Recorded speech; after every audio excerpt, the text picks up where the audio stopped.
వాళ్ళిద్దరూ ఫ్రెండ్స్. ఒకే కాలనీకి చెందినవారు. ఒకే దగ్గర పనిచేస్తున్నారు.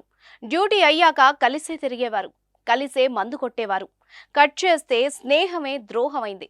స్నేహితుణ్ణి దారుణంగా హత్య చేశాడు. కత్తితో మెడ కోసి కిరాతకంగా చంపాడు. అసలు వాళ్ళ మధ్యలో ఏం జరిగింది? అంతవరకు బాగానే ఉన్న మందు కొట్టిన వాళ్ళు ఎందుకు గొడవ పడ్డారు?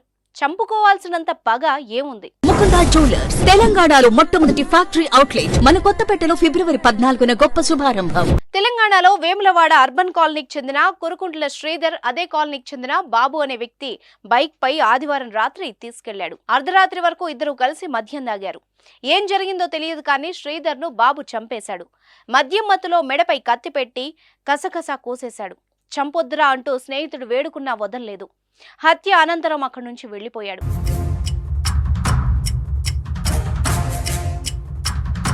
రాత్రి బయటకు వెళ్లిన భర్త ఇంటికి రాకపోవడంతో భార్య భాగ్యరేఖ ఆందోళనకు గురైంది.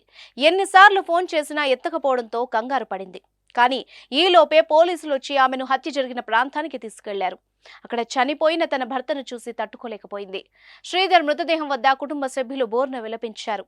మృతుడికి ఓ చిన్న కుమారుడు కూడా ఉన్నాడు. శ్రీధర్ పాత కక్షలకే బలైనట్టు పోలీసులు భావిస్తున్నారు. గతంలో శ్రీధర్ తన మిత్రుడైన బాబు బైక్ ను తగలబెట్టాడని, అప్పటి నుంచి కక్ష పెంచుకున్న బాబు ఎలాగైనా హతమార్చాలని ప్లాన్ చేసినట్టు తెలుస్తోంది. అందులో భాగంగానే స్నేహంగా మెలిగి అదును చూసి హత్య చేశాడని అనుమానాలు వ్యక్తం అవుతున్నాయి.